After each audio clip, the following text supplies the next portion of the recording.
Deus. Só os irmãos na paz do Senhor. Aleluias. Glória a Deus. Vamos abrir as nossas Bíblias em Mateus capítulo 12.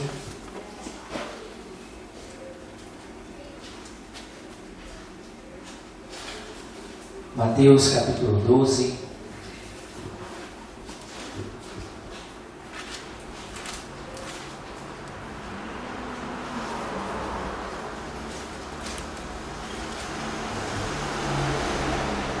Os que forem encontrando, se coloca de pé.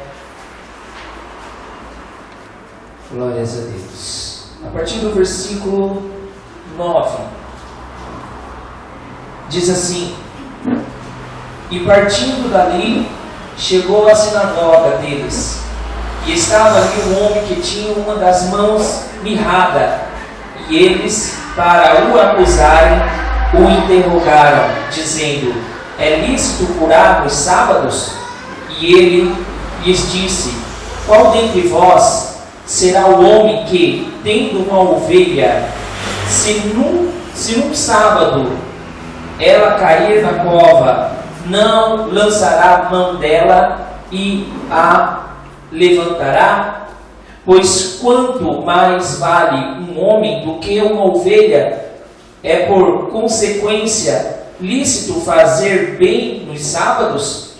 Então disse aquele homem: Estende a tua mão. E ele a estendeu e ficou sã como a outra. E os fariseus, tendo saído, formaram conselho contra ele para o matarem. Jesus, sabendo isso, retirou-se dali e acompanhou-o uma grande multidão de gente, e ele curou a todos. E recomendava-lhe rigorosamente que não descobrissem, para que se cumprisse o que fora dito pelo profeta Isaías, que diz: Eis aqui o meu servo, que escolhi, o meu amado, em quem a minha alma me compraz. Porei sobre ele o meu espírito, e anunciará aos gentios o juízo. Não contenderá, nem clamará, nem alguém ouvirá pelas ruas a sua voz, nem esmagará a cana quebrada, e não apagará o montão que fumega, até que faça triunfar o juízo, e no seu nome os gentios esperarão. Feche seus olhos. Senhor nosso Deus e nosso Pai, mediante a Tua palavra, Senhor amado, que o Senhor, Pai, venha falar aos nossos corações, que o Senhor, Pai, venha sondar, esquadrinhar e quebrantar, Senhor, as nossas vidas diante do Teu altar, para que nós possamos, ó Deus amado, assim, Senhor, ser edificado pela Tua palavra, em nome de Jesus. Amém. E graças a Deus. Pode se assentar. Aleluia. Aqui nós vemos, irmãos, Jesus fazendo uma cura a um homem que tinha uma das suas mãos mirrada, ou seja, ressecada em algumas traduções. Um homem defeituoso aos olhos físicos daquela época.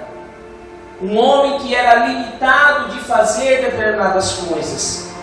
Um homem que, durante um período da sua vida, até aquele exato momento, ele era um homem mal visto pela sociedade.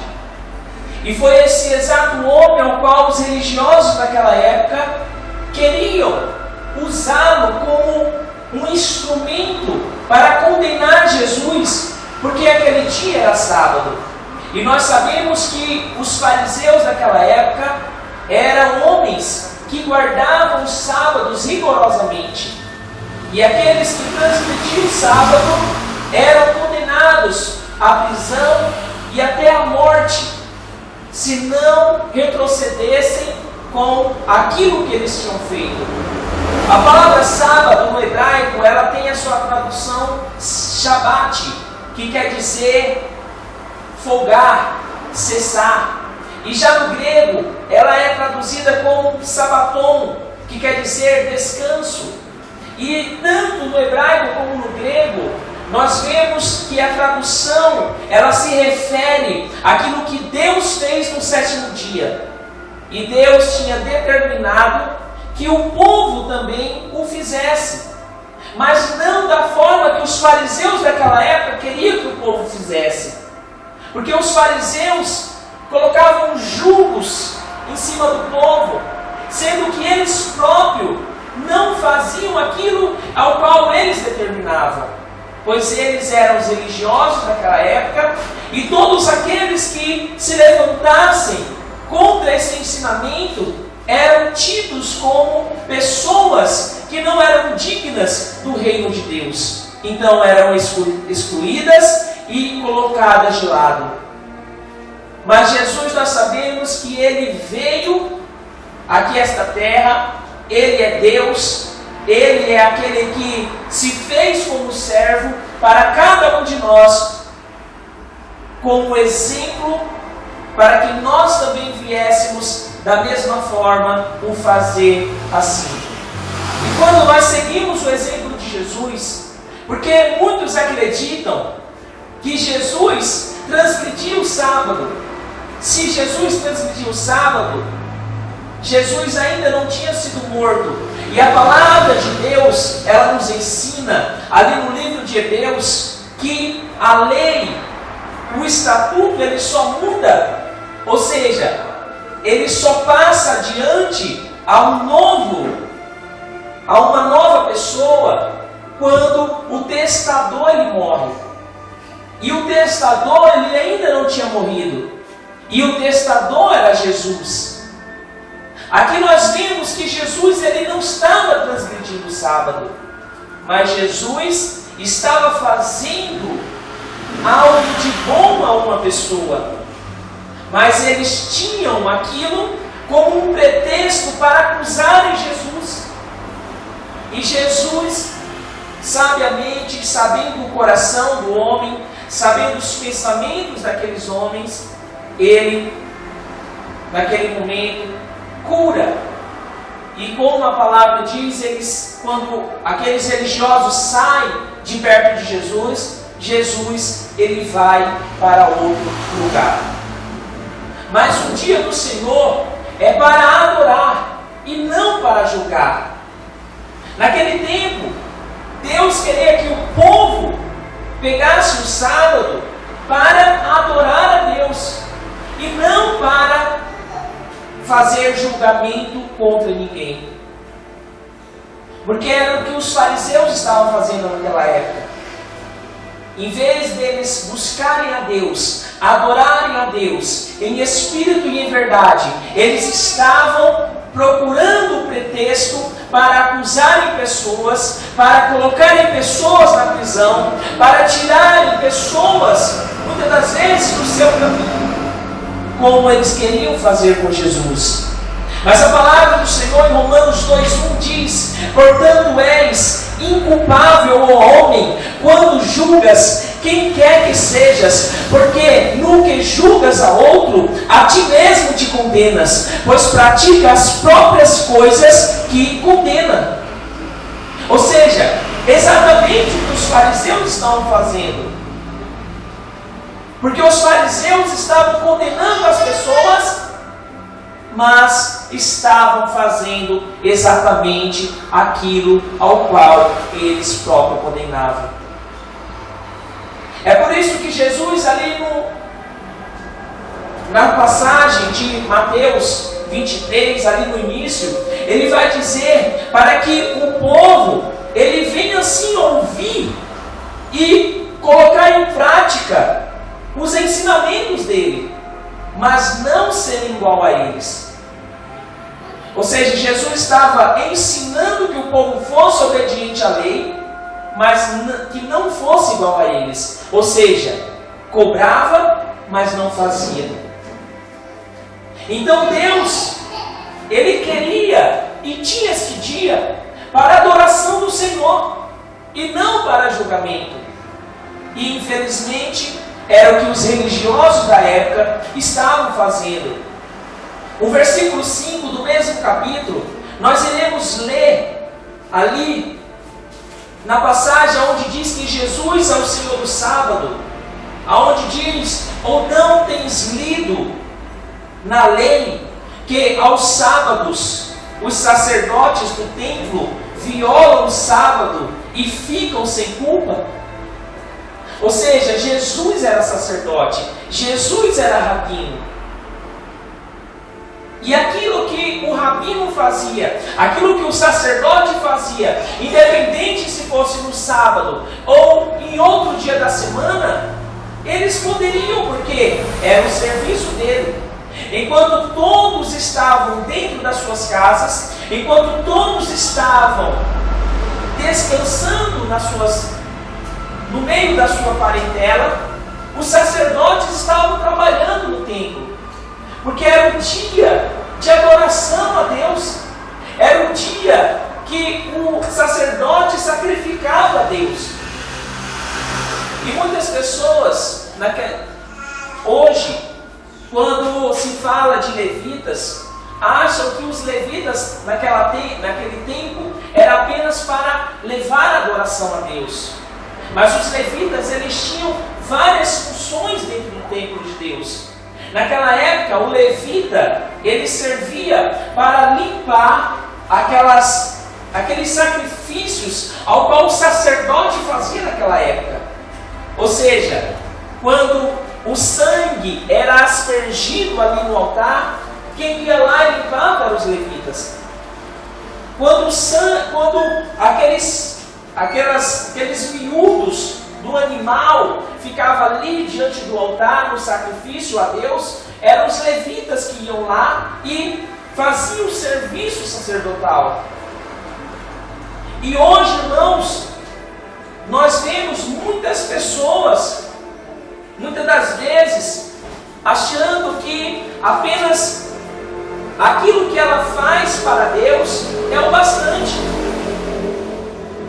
Mas nós lemos e aprendemos na palavra de Deus que aqueles que o fazem dessa forma, muitas das vezes, não está transmitindo apenas aquilo que ela acha que não tem nada a ver. Mas nós temos na palavra de Deus o exemplo de Jesus Cristo, o exemplo daqueles homens do Antigo Testamento, os profetas, aqueles homens que se sacrificavam pela obra de Deus, aqueles homens que se doavam pela obra de Deus. E todos os dias nós temos que buscar como exemplo estes homens que se doavam pela obra do Senhor. O fariseu, eles não olhavam para aqueles que o serviam. Quando Deus ele determinou que era para ser guardado o sábado, os fariseus daquela época não olhavam ao seu redor, mas olhavam apenas para o seu umbigo. Porque a palavra de Deus em Deuteronômio 5,14 vai dizer: não farás nenhum trabalho, nem tu, nem teu filho, nem tua filha, nem o teu servo, nem a tua serva, nem o boi, nem a jumenta, nem o animal, nem animal algum teu, nem o estrangeiro das tuas portas para dentro, para que o teu servo e a tua serva descansem como tu. Ou seja, a lei não era apenas para o judeu. A lei não era apenas para aqueles que eram religiosos, para aqueles que eram sacerdotes da época. Mas a lei era tanto para o judeu, era para o servo, era para os animais, era para o estrangeiro. Por quê? Por que Deus está falando aqui do estrangeiro? Porque se o estrangeiro chegasse na casa de alguém e ele não guardasse o sábado, iria sobrar para quem? Para quem que Deus estava olhando aqui? Para os servos. Porque os judeus, eles guardavam o sábado diligentemente. Mas se o estrangeiro não guardasse, iria sobrar para os servos. Então Deus está falando: olha, todo mundo vai ter que descansar. todo mundo vai ter que tirar este dia para o Senhor.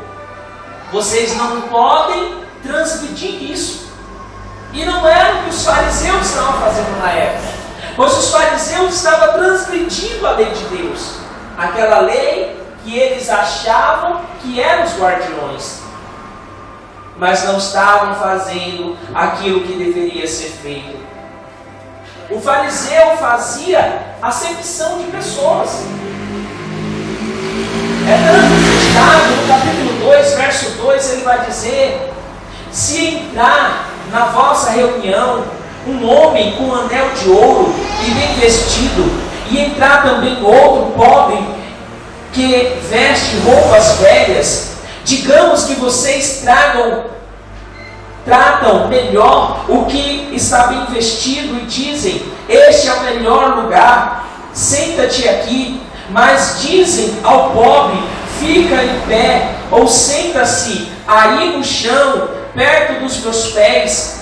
Nesse caso, vocês estão fazendo diferença entre vocês mesmos e estão se baseando em maus motivos para julgar o valor dos outros.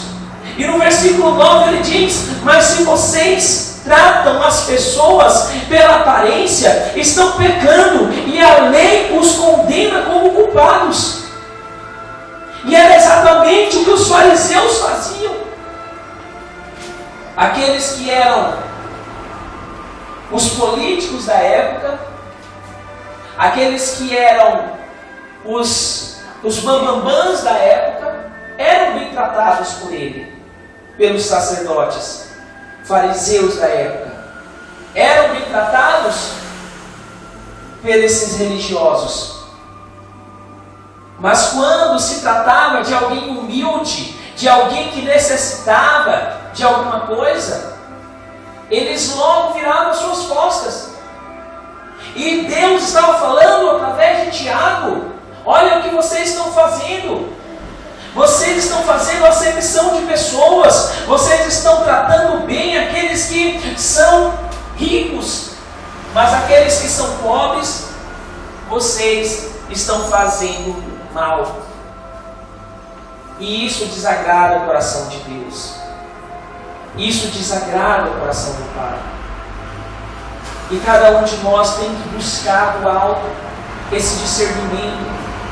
No versículo 7 do capítulo 12 ainda, olha que Jesus vai falar: mas se vós soubesseis o que significa misericórdia quero e não sacrifício, não condenareis os inocentes.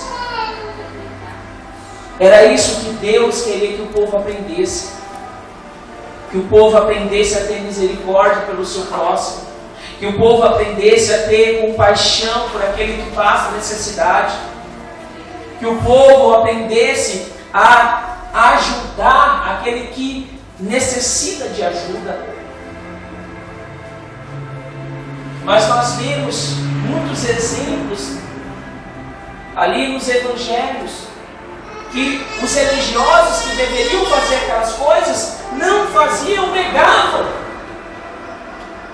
a eficácia do ensinamento da palavra de Deus. Então Deus queria que o povo tivesse misericórdia, porque estava acabando ali, a partir do momento que Jesus morresse, estava sendo acabado todo aquele sacrifício. E qual é esse sacrifício? Porque muitas pessoas, muitas das vezes, entendem esse sacrifício errado. Não é um sacrifício de você se esforçar para fazer a obra de Deus. Não, Deus estava falando de um outro sacrifício. O sacrifício dos animais, o sacrifício do sangue, que era aspergido ali no altar de Deus. Era esse o sacrifício, ou seja, Deus estava falando, Jesus estava falando: olha, se vocês tiverem misericórdia, compaixão do próximo, vocês não necessitarão mais disso. Vocês não necessitarão mais fazer esse tipo de sacrifício. Porque hoje o nosso sacrifício é Cristo. Ele, que é o leão da tribo de Judá, se tornou como ovelha, foi morto, foi levado ao matadouro, morto, mas um dia ele voltará como o leão da tribo de Judá. Um dia ele voltará para julgar esta terra, para levar o seu povo. E vocês sabem, irmãos, quem julgará Israel? É a igreja que julgará Israel. A igreja será colocada em lugar de juiz para julgar Israel. E neste dia, só estarão ali aqueles que perseveraram, que buscaram a face de Deus, que não se prostraram diante das afrontas, das dificuldades, daqueles que faziam coisas para muitas das vezes tirar a visão espiritual de cada um de nós. Essa é a igreja triunfante que persevera. Esta é a igreja que Jesus Cristo veio buscar. Então Jesus, ele censura aqueles fariseus. E ali no capítulo 23, que é o capítulo chave sobre os fariseus, Jesus, ele vai mostrar ali quem era realmente os fariseus. A partir do versículo 4, Jesus ele diz: atam fardos pesados e difíceis de carregar, e os põe sobre os ombros dos homens. E, entretanto, eles mesmos nem com o dedo querem movê-los. Praticam, porém, todas as suas obras com o fim de serem vistos dos homens. Ou seja, eles colocavam tantos fardos, tantos regulamentos que não estavam na lei de Deus, que era até impossível guardar o sábado, que era uma só determinação da lei daquela época. E muitos pensam que a lei é apenas os 10 mandamentos. Não. A lei é todos os mandamentos, todos os estatutos que tem ali nos 5 primeiros livros da Bíblia Sagrada, que é o Pentateuco. Então, cada um deles faziam de uma forma ao qual se tornava praticamente impossível de guardar o sábado. E eles próprios transmitiam o sábado. Ou seja, no versículo 5 do capítulo 23 de Mateus, olha o que ele diz: porém, todas as suas obras eles fazem com o fim de serem vistos pelos homens. Eles não faziam para Deus. Aquilo que eles faziam não era para agradar o coração de Deus, não era uma adoração a Deus, mas era para que eles fossem vistos pelos homens. Eles queriam que então ser aplaudidos, eles queriam receber recompensa de homens, eles queriam ser recompensados pelos homens.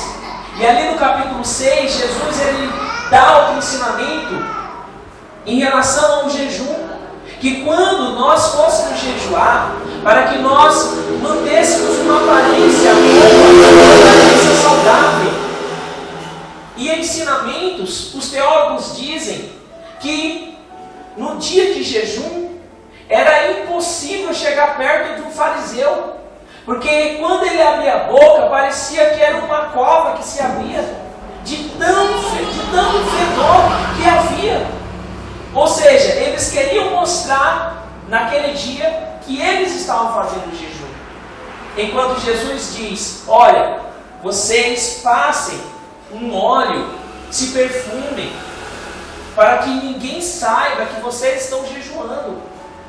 Mas eles faziam questão de mostrar para todos os que estavam ao seu redor que eles jejuavam, que eles estavam no momento de consagração.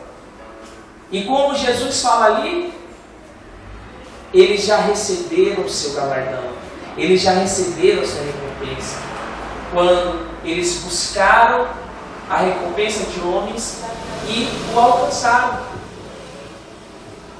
Mas nós temos que buscar a recompensa do alto.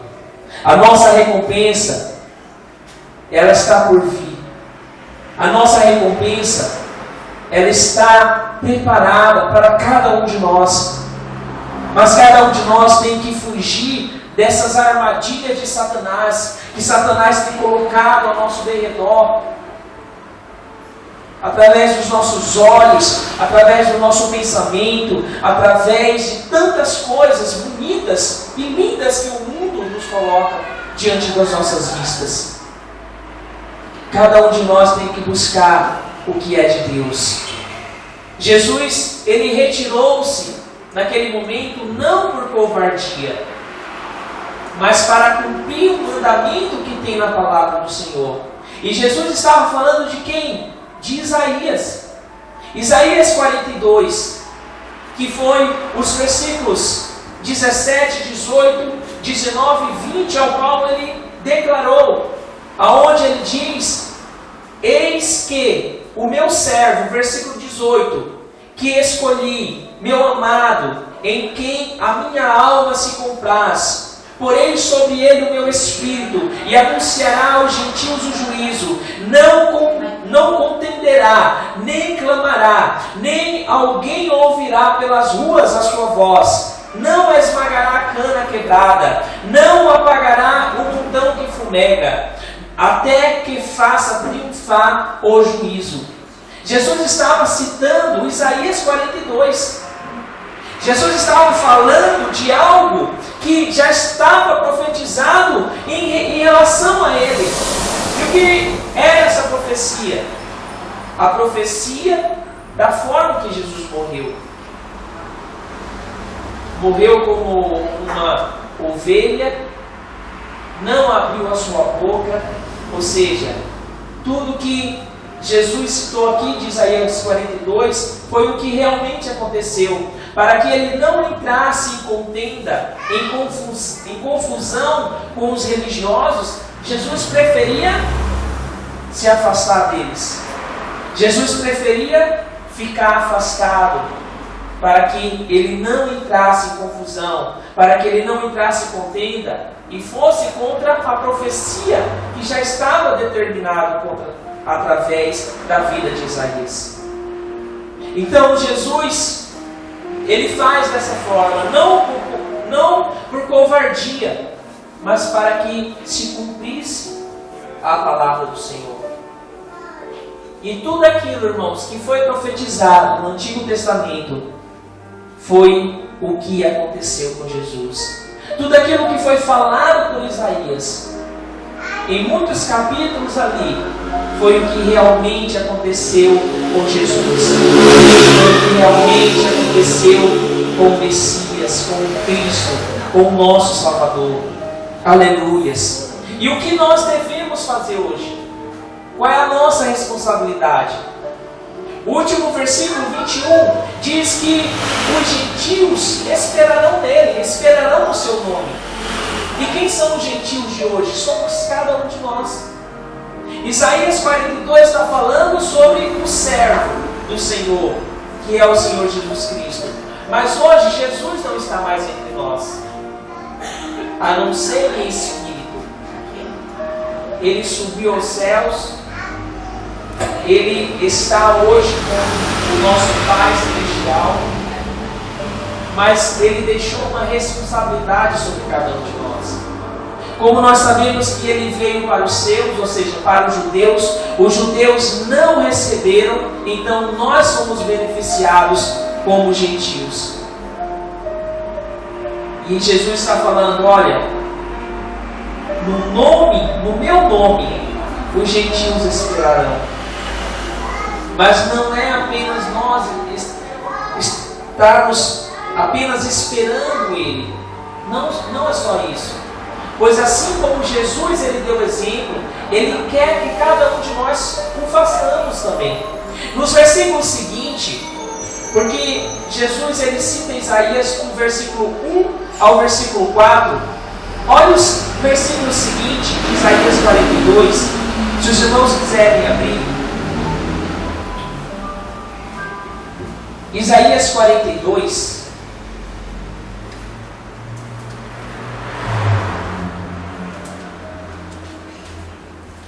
diz assim, a partir do versículo 5: assim diz o Senhor, que criou os céus e os estendeu, formou a terra e tudo quanto produz, que dá fôlego de vida ao povo que nela está, e o Espírito aos que andam nela.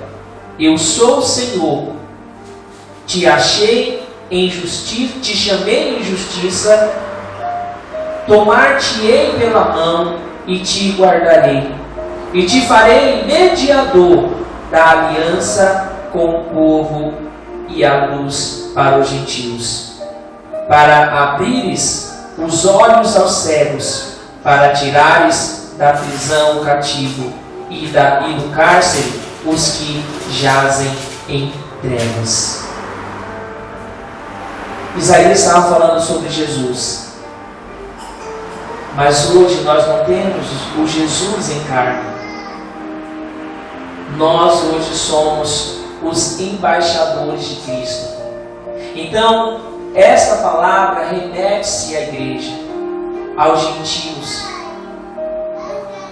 Hoje nós somos esse canal de mediação entre o mundo e Cristo. Cristo é o mediador entre o mundo e o Pai. Mas nós, igreja, somos o mediador entre o mundo e Cristo. Porque se não existir a igreja, como haverá essa mediação? Chegará um dia que a igreja será tirada desta terra. Virá um momento de uma tribulação, a qual a Bíblia, Jesus Cristo próprio nos ensina, que será um momento como nunca houve na face da terra. E nós imaginamos os cristãos da época que eram mortos em arenas por leões, eram decapitados. Se naquela época Jesus Cristo não cita que será como naquela época, imagine como será o momento da grande tribulação. Será um momento singular, um momento ímpar de toda a eternidade ao qual nós passamos aqui nesta terra. Então nós somos esses mediadores, os mediadores de Cristo, do mundo com Cristo. Qual é a finalidade? Para abrir os olhos dos cegos, para tirar da prisão o cativo e do cárcere os que andam em trevas. Esta é a função da igreja. Esta é a função do povo de Deus. E o povo de Deus somos cada um de nós. E cada um de nós, igreja, venha triunfar todos os dias. Que cada um de nós venha colocar em prática esta palavra, a palavra do nosso Senhor e Salvador Jesus Cristo. Aleluia. Quem foi o beneficiado daquele dia? Foi aquele que era desprezado pela sociedade. Aquele homem que tinha a mão mirrada, ressequida. Aquele foi o grande dia dele. Mas não apenas dele, porque a palavra diz que quando Jesus se retira, uma grande multidão o segue. E muitos eram curados e restaurados por Jesus Cristo. Aleluia. Se coloque de pé. Louvado seja o nome do Senhor. Que cada um de nós, como igreja de Cristo, venha buscar cumprir esta determinação de mediarmos esta conversão dos corações do mundo, daqueles que andam em trevas, daqueles que estão cegos, com Deus. Nós temos hoje essa responsabilidade, a responsabilidade do ide, pregar o Evangelho a todas as nações, ensinando-as e batizando-as em nome do Pai, do Filho e do Espírito Santo. Esta é a determinação de Cristo para a sua igreja. Feche seus olhos. Pai, nós te louvamos e te glorificamos. Te bendizemos, ó Deus, por mais este dia de estarmos na tua presença. Queremos, Senhor amado, estar, Senhor, todos os dias, ó Pai, fazendo a tua vontade, fazendo as tuas determinações, cumprindo, Senhor, os teus mandamentos. Ainda, Senhor, que sejam difíceis, que seja, Senhor, muitas das vezes impossível, Senhor, guardar todas as tuas determinações, mas tu sabes, Senhor, das nossas limitações, e a tua palavra, Senhor, diz que o Senhor aperfeiçoa o teu poder em nossas fraquezas. Senhor amado, reconhecemos que somos fracos, reconhecemos, Senhor, que somos dependentes da tua graça, da tua glória. Por isso, Senhor amado, toma nossas vidas em tuas mãos, guia os nossos olhos, guia a nossa mente, guia as nossas atitudes, guia o nosso falar, o nosso pensar. Deus, guia, Senhor, tudo que há em nós, ó Pai. E se há em nós, Senhor, algo que te desagrade, algo que te tire, Senhor, a tua alegria, Pai, que isso venha a ser lançado por terra. Sonda o nosso coração, esquadrinha, Senhor, a nossa mente. E, Senhor, conduz-nos, Senhor, pelos teus caminhos, em nome do Senhor Jesus Cristo. Assim, Senhor, como aquele homem creu e foi purificado, assim que cada um de nós, Senhor, todos os dias, Senhor, venhamos crer e sermos purificados de tudo aquilo, Senhor, que o mundo tenta colocar diante de cada um de nós. Em nome de Jesus, eu te agradeço e te louvo para a honra e glória do teu santo nome. Amém. E graças a Deus. Glórias a Deus. Amém.